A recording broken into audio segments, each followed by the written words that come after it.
ಬರ್ಮಾಡ್ಕೊಳ್ತಾ ಇದ್ದಾನೆ ಕವಿಗಳನ್ನು, ಕವಿರಾಜ್ ಅವರನ್ನ ವೇದಿಕೆಗೆ ನಾನು ಬರ್ಮಾಡ್ಕೊಳ್ತಾ ಇದ್ದೇನೆ. ಉಸಿರು ಅನ್ನುವ ತಂಡದ ಜೊತೆಗೆ ನಮ್ಮ ತಂಡ ಕೂಡ ಕೈ ಜೋಡಿಸಿತು. ಕನ್ನಡ ಮೊದಲು ತಂಡ ಕೋವಿಡ್ ಸಮಯದಲ್ಲಿ ಬಹಳಷ್ಟು ಕೆಲಸ ಮಾಡಿದಂಥದ್ದು. ಕವಿಗಳೇ ದಯವಿಟ್ಟು ವೇದಿಕೆಗೆ ಆಗಮಿಸಬೇಕು.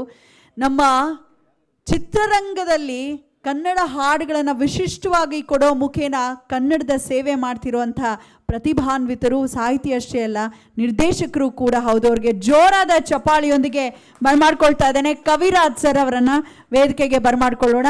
ಈ ಕಾರ್ಯಕ್ರಮ ಹೇಗೆ ಅನ್ನಿಸ್ತು ಅಂತ, ಯಾಕಂದರೆ ಜನಪದ ಧರ್ಮ ಕಾರ್ಯಕ್ರಮ ಕೂಡ ಅವರು ನಮ್ಮ ಜೊತೆ ಭಾಗಿಯಾಗಿದ್ದರು. ಈ ವರ್ಷದ ಕಾರ್ಯಕ್ರಮದ ಬಗ್ಗೆ ಒಂದೆರಡು ಮಾತು, ಜೊತೆಗೆ ಒಂದಷ್ಟು ಜನ ನಮ್ಮ ಸಾಮಾಜಿಕ ಜಾಲತಾಣದ ಮಿತ್ರರಿಗೆ ಅವ್ರ ಕಡೆಯಿಂದ ನೆನಪಿನ ಕಾಣಿಕೆ. ಕವಿರಾಜ್ ಸರ್ ಬಗ್ಗೆ ಒಂದು 10 ಸೆಕೆಂಡ್ ಹೇಳಬೇಕಾಗತ್ತೆ. ಅವರು ಬೇರೆ ಕವಿ ಅಲ್ಲ, ಅವರು ಬೇರೆ ಡೈರೆಕ್ಟರ್ ಅಲ್ಲ, ಅವರು ಮಹಾ ದೊಡ್ಡ ಹೋರಾಟಗಾರರು.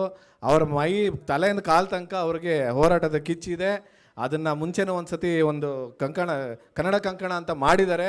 ಅದು ಅಲ್ಲಿಂದ ನೀವು ನೋಡಬೇಕು ಅವರ ಒಂದು ಉತ್ಸಾಹ. ಇದು ನಾವು ಪಕ್ಕಾ ಹೋರಾಟಗಾರರು, ನಮ್ಮ ಜೊತೆ ಅವ್ರು ನಮ್ಮ ಜೊತೆ ನಿಂತ್ಕೊತಾರೆ ಅಂದರೆ ನಮಗೆ ತುಂಬ ದೊಡ್ಡ ವಿಷಯ. ಯಾಕಂದರೆ ಚಿತ್ರರಂಗದಲ್ಲಿ ಹೋರಾಟದವ್ರ ಜೊತೆ ಗುರುತಿಸ್ಕೊಳಕ್ಕೆ ಇಷ್ಟಪಡಲ್ಲ ಯಾರೂ, ಪ್ರಾಕ್ಟಿಕಾಲಿಟಿ. ಸೊ ಅವ್ರಿಗೂ ಆದಂಥ ಒಂದು ಲಿಮಿಟೇಷನ್ಸ್ ಇರುತ್ತೆ. ಮತ್ತು ಅಷ್ಟೇ ಅಲ್ಲ, ಇನ್ನೊಂದು ನಿಮ್ಗೆ ಗೊತ್ತಿಲ್ಲ ಅನಿಸುತ್ತೆ, ಸಾಕಷ್ಟು ಜನಕ್ಕೆ ಉಸಿರು ತಂಡ ಅಂತ ಒಂದು ತಂಡ ಮಾಡಿದ್ರು ಸರ್. ಅದರಲ್ಲಿ ನಮ್ಮ ಕೋವಿಡ್ ಸಮಯದಲ್ಲಿ ಎಷ್ಟೋ ಜನಕ್ಕೆ ಆಕ್ಸಿಜನ್ ಕೊಡೋದು, ಬೆಡ್ಗಳು ಬುಕ್ ಮಾಡ್ಕೊಳೋದು, ಬ್ಲಡ್ ಕೊಡೋದು, ಈ ಥರ ಸಾಕಷ್ಟು ಸುಮಾರು 1.5 ತಿಂಗಳು 2 ತಿಂಗಳು ಅವರ ಒಂದು ಕಟ್ಟಿದ ಒಂದು ಸಂಸ್ಥೆ, ಒಂದು ಸಂಘಟನೆ ಅಂತ ಹೇಳ್ಬೋದು. ನಾವೆಲ್ಲ ಸೇರಿಕೊಂಡು ಸಾಕಷ್ಟು ಸಿನಿಮಾ ಚಿತ್ರರಂಗದವರೆಲ್ಲ ಸೇರಿಕೊಂಡು ಅದನ್ನು ಮಾಡಿದ್ವಿ. ಅಲ್ಲಿ ಸಾಕಷ್ಟು ಜನಕ್ಕೆ ಜೀವ ಸಿಕ್ತು ಅವತ್ತು. ಅವರು ಅಂತರಾಳದಲ್ಲಿ ಮಾನವೀಯತೆ ಇಟ್ಕೊಂಡಿರೋವಂಥವ್ರು ಕೂಡ ಅಂತ ಹೇಳೋದಕ್ಕೆ ಇಷ್ಟಪಡ್ತೀನಿ. ಬೇರೆ ಚಿತ್ರದ ಅವರು ಬರವಣಿಗೆ ಮತ್ತು ನಿರ್ದೇಶಕರಲ್ಲ ಅಂತ ಹೇಳೋದಕ್ಕೆ ನಾನು ಇಷ್ಟಪಡ್ತಾ ಅವ್ರಿಗೆ ಮೈ ಕೊಡ್ತೀನಿ. Thank you sir. ಎಲ್ರಿಗೂ ನಮಸ್ಕಾರ. ಮೊದಲನೇದಾಗಿ ತುಂಬ ಮೆಚ್ಚುಗೆ ವ್ಯಕ್ತಪಡಿಸಬೇಕಾದ ವಿಚಾರ ಅಂದರೆ ಈ ಕನ್ನಡ ಬಳಗದ ಬಹುತೇಕರು ಎಲ್ಲರೂ ನನಗೆ ಹೆಸರು ಗೊತ್ತು, ಎಲ್ಲರೂ ಗೊತ್ತು. ನನ್ನ ಜೊತೆ ಕೆಲಸ ಮಾಡಿದ್ದಾರೆ, ನನ್ನ ಕಂಕಣದಲ್ಲಿ ಕೆಲಸ ಮಾಡಿದ್ದಾರೆ, ನನ್ನ ಉಸಿರಿನಲ್ಲಿ ಕೆಲಸ ಮಾಡಿದ್ದಾರೆ. ಬಹಳ ರಚನಾತ್ಮಕವಾಗಿ ಕನ್ನಡ ಹೋರಾಟವನ್ನು ಇವರು ಸಂಘಟಿಸ್ತಾ ಇದ್ದಾರೆ. ಕನ್ನಡ ಹೋರಾಟಕ್ಕೆ ಈಗ ಬಹಳ ಎಲ್ಲ ಮಜಲುಗಳಲ್ಲೂ ಹೋರಾಟ ನಡಿಬೇಕಾಗಿದೆ. ಒಂದು ಈ ಬಾಣದ ತುದಿಯಂತೆ ನಮ್ಮ ರಕ್ಷಣಾ ವೇದಿಕೆಯಂತಹ ಹಲವು ಸಂಘಟನೆಗಳು ಬೀದಿಯಲ್ಲಿ ಕನ್ನಡ ಪರವಾದ ಹೋರಾಟಗಳನ್ನ ಪ್ರತಿಭಟನೆಗಳನ್ನ ಮಾಡಿ ಕನ್ನಡವನ್ನು ಉಳಿಸೋಕ್ಕೆ ಹೋರಾಡ್ತಿದ್ದಾರೆ. ಅದು ಬಹಳ ಮುಖ್ಯವಾದದ್ದು. ಅದಕ್ಕೆ ಪೂರಕವಾಗಿ ಇನ್ನೊಂದಷ್ಟು ರೀತಿಯ ಹೋರಾಟಗಳು ನಡಿಬೇಕಿತ್ತು.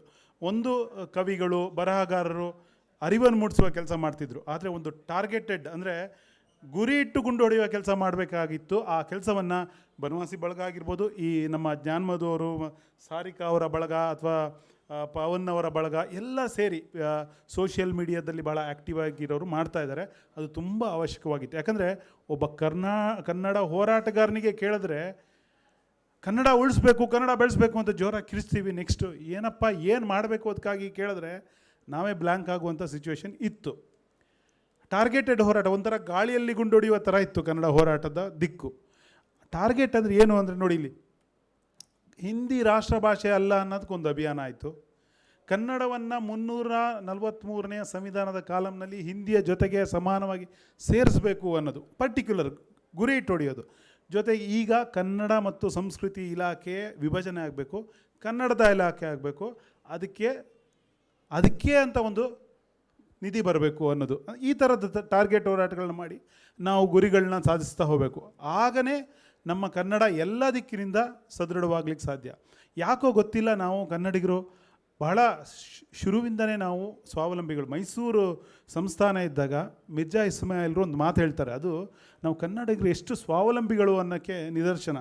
ಅವ್ರು ಹೇಳ್ತಾ ಅವರ ಉದ್ದೇಶ ಏನಾಗಿತ್ತು ಅಂದರೆ, ಅವಾಗ ಕನ್ನಡದ ಸೋಪ್ನಲ್ಲಿ ನಾವು ಸ್ನಾನ ಮಾಡಿ, ಅಂದರೆ ಮೈಸೂರು ಸ್ಯಾಂಡಲ್ ಸೋಪಲ್ಲಿ ಸ್ನಾನ ಮಾಡಿ, ಮೈಸೂರು ಟವಲಲ್ಲಿ ಮುಖ ಒರೆಸಿ, ಮೈಸೂರು ರೇಷ್ಮೆಯ ಬಟ್ಟೆ ಧರಿಸಿ, ಮೈಸೂರು ಕುದುರೆ ಮೇಲೆ ಸವಾರಿ ಹೋಗಬೇಕು, ಮೈಸೂರು ಕಾಫಿಗೆ ಮೈಸೂರು ಶುಗರ್ ಬೆರೆಸಿ ಕುಡಿತಾ, ಮೈಸೂರು ಫರ್ನಿಚರ್ ಮೇಲೆ ಕೂತ್ಕೊಂಡು ಮೈಸೂರು ಶುಗರ್ ಬೆರೆಸಿ ಮೈಸೂರು ಕಾಫಿ ಕುಡಿತಾ, ನಾವು ಮೈಸೂರು ಕಾಗದದ ಮೇಲೆ ಮೈಸೂರು ಲ್ಯಾಂಪ್ ಕೆಳಗೆ ನಮ್ಮ ಬರವಣಿಗೆಗಳನ್ನು ಬರೀಬೇಕು.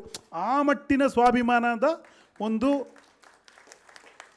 ಚಿಂತನೆ ಇತ್ತು ಅವರಿಗೆ. ಆಗ ಅದರ ನಂತರ 1940 HALನ ಮೈಸೂರು ಒಡೆಯರು ಸ್ಥಾಪಿಸಿದ್ರು. ಅದರ ನಂತರ ಮೊದಲ ಎಲೆಕ್ಟ್ರಿಸಿಟಿ ಲೈಟ್ ಕಂಡ ಬೀದಿ ಬೆಂಗಳೂರದು 1900.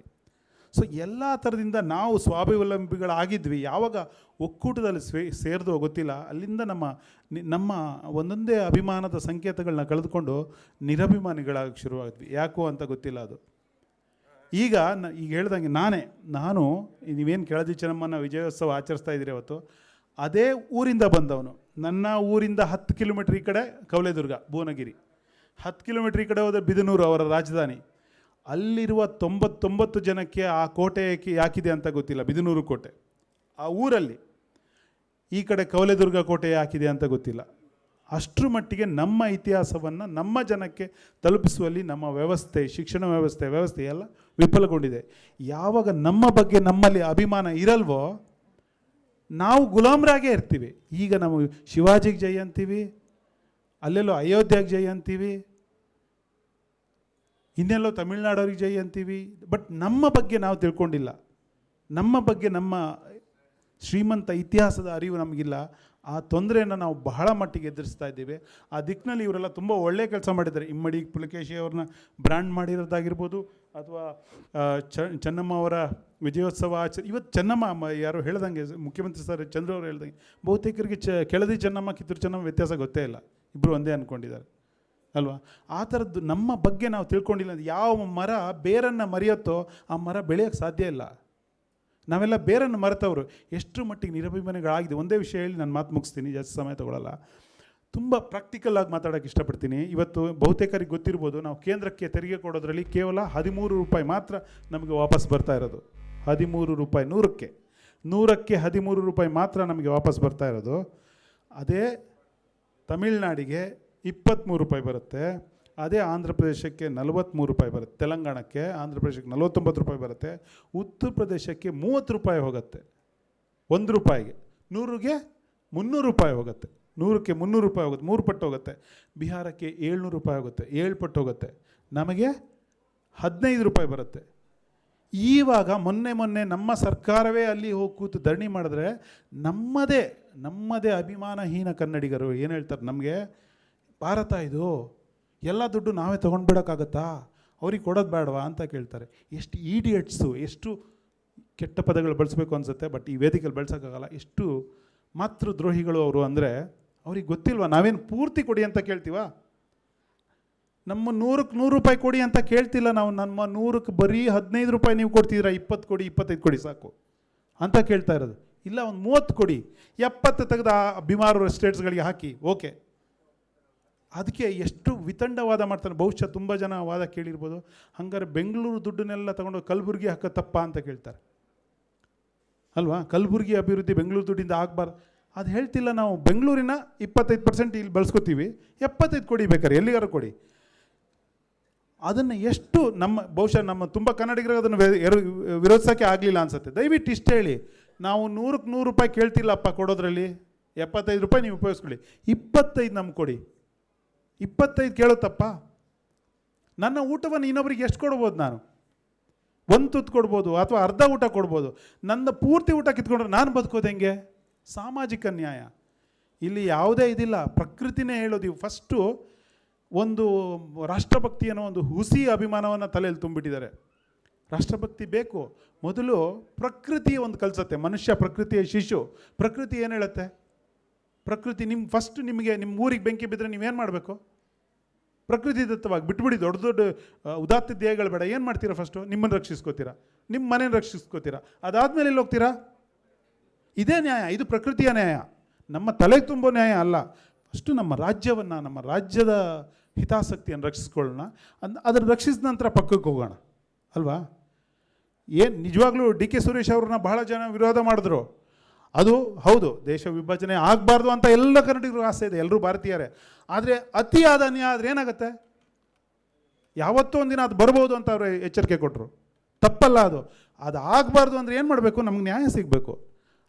ನಾವು ಕೊಡೋ 100 ರೂಪಾಯಿಗೆ 25 ರೂಪಾಯಿ ಆದರೂ ನಮ್ಗೆ ವಾಪಸ್ ಕೊಡಬೇಕು. ಈಗ 10ನೇ ಹಣಕಾಸು ಆಯೋಗದಲ್ಲಿ 5% ಬರ್ತಿದ್ದು ಈಗ 3.5% ಬಂದಿದೆ. ಅಂದರೆ ಪ್ರತಿ ವರ್ಷ ಪ್ರತಿ ಹಣಕಾಸು ಆಯೋಗದಲ್ಲಿ ನಮ್ಗೆ ಕಡಿಮೆ ಆಗ್ತಾನೆ ಬಂದಿದೆ. ಅದು ಒಂದು ಮಟ್ಟಕ್ಕೆ ಜಾಸ್ತಿ ಎಲ್ಲ ಬೇಡ, ಒಂದು ಮಟ್ಟಕ್ಕೆ ಜಾಸ್ತಿ ಆಗಲಿ ಅನ್ನೋ ಬೇಡಿಕೆಯನ್ನು ಈಡೇರಿಸಬೇಕು. ಆಗ ನಮಗೆ ಭಾರತೀಯರಾಗಿ ಖಂಡಿತ ನಾವು ಭಾರತೀಯರ ಹಾಗೇ ಇರ್ತೀವಿ. ಆದರೆ ಮೊದಲು ನಾವು ಕನ್ನಡಿಗರಾಗಿರೋಣ, ಆಮೇಲೆ ಭಾರತೀಯರಾಗೋಣ. ಒಟ್ಟಾರೆ ಈ ವಿಷಯದಲ್ಲಿ ಈ ಸಂಸ್ಥೆಗಳು, ಬನವಾಸಿ ಬಳಗ ಸೇರಿದಂತೆ ನಮ್ಮ ಜಾನ್ ಮಧು ಅವರ ಟೀಮ್ ಇರ್ಬೋದು, ಎಲ್ಲ ಟೀಮ್ ಭಾಳ ರಚನಾತ್ಮಕವಾಗಿ ಕೆಲಸ ಮಾಡ್ತಿದ್ದಾರೆ. ಈ ಕೆಲಸಗಳನ್ನ ಹೀಗೆ ಮುಂದುವರಿಸಲಿ. ಅವ್ರಿಗೆ ಯಾವತ್ತೂ ನಮ್ಮ ಬೆಂಬಲ ಇದೆ. ಎಲ್ಲ ಕನ್ನಡಿಗರು ಈ ವಿಚಾರದಲ್ಲಿ ನಿಮ್ಮ ಜೊತೆಯವರಿಗೆ, ನಿಮ್ಮ ಸೋಷಿಯಲ್ ಮೀಡಿಯಾದಲ್ಲಿರೋರಿಗೆ, ನಿಮ್ಮ ಅಕ್ಕಪಕ್ಕದವರಿಗೆ ಅರಿವು ಮೂಡಿಸಿ.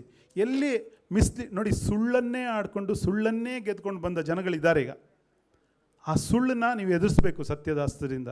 ಅನಕೃ ಅವರು ಒಂದು ಕಡೆ ಹೇಳ್ತಾರೆ, ಕನ್ನಡದ ಹಿತವನ್ನು ವಿರೋಧಿಸುವವನು ಎಷ್ಟೇ ದೊಡ್ಡ ನಾಯಕನಾದರೂ ಅವನನ್ನು ನಾವು ನಿರಾಕರಿಸಬೇಕು. ಅವನು ಎಂಥ ರಾಷ್ಟ್ರಭಕ್ತನಾದರೂ, ಅನಕೃ ಅವ್ರ ಮಾತಿದು, ಅವನೆಂಥ ರಾಷ್ಟ್ರಭಕ್ತನಾದರೂ ನಾಡಿನ ಹಿತವನ್ನು ನಿರಾಕರಿಸಿದರೆ ಅವರನ್ನು ನಾವು ನಿರಾಕರಿಸಬೇಕು. ಅದೇ ಥರ ಕುವೆಂಪು ಅವರು ಒಂದು ಹೇಳ್ತಾರೆ, ಕನ್ನಡದ ವಿಚಾರ ಬಂದಾಗ ನಾನು ಬುಲ್ಡೋಸರ್ನ ಥರ ಮುಂದುಕ್ತೀನಿ ಅಂತ. ಕುವೆಂಪು ಅಂತವರ ಕವಿ ಮನಸ್ಸೇ ಹಂಗೆ ಹೇಳುತ್ತೆ ಅಂದರೆ ನಾವೆಲ್ಲ ಯಾವ ಥರ ಕೆಲಸ ಮಾಡಬೇಕು ಯೋಚನೆ ಮಾಡಿ. ಅದಕ್ಕಾಗಿ ಮತ್ತೊಮ್ಮೆ ಕರ್ನಾಟಕ ರಕ್ಷಣಾ ವೇದಿಕೆ ಧರ್ಮರಾಜ ಗೌಡರನ್ನು ನಾನು ಅಭಿನಂದಿಸ್ತೀನಿ. ಅವ್ರು ಮಾಡಿದ ಕೆಲಸಕ್ಕೆ ಖಂಡಿತ ನಮ್ಮ ಬೆಂಬಲ ಇದೆ. ಅವರಿಗೆ ಎಲ್ಲ ಥರದ ಹೋರಾಟಗಳು ಎಲ್ಲ ದಿಕ್ಕಿನಲ್ಲೂ ನಡೀಲಿ. ಕನ್ನಡವನ್ನು ರಕ್ಷಿಸಲಿಕ್ಕೆ ನಮ್ಮನ್ನು ನಾವು ಉಳಿಸ್ಕೊಳ್ಳೋದು ಖಂಡಿತ ತಪ್ಪಲ್ಲ, ಅದು ಪ್ರಕೃತಿ ನಿಯಮ. ಅದಕ್ಕೆ ಬದ್ಧರಾಗಿರೋಣ ಅಂತ ಹೇಳ್ತಾ ಈ ಸಮಾರಂಭಕ್ಕೆ ನನ್ನ ಕರೆದು ಅವಕಾಶ ಕೊಟ್ಟ ಇಡೀ ಬಳಗಕ್ಕೆ ಧನ್ಯವಾದ ಸಲ್ಲಿಸ್ತೀನಿ. ನಮಸ್ತೆ.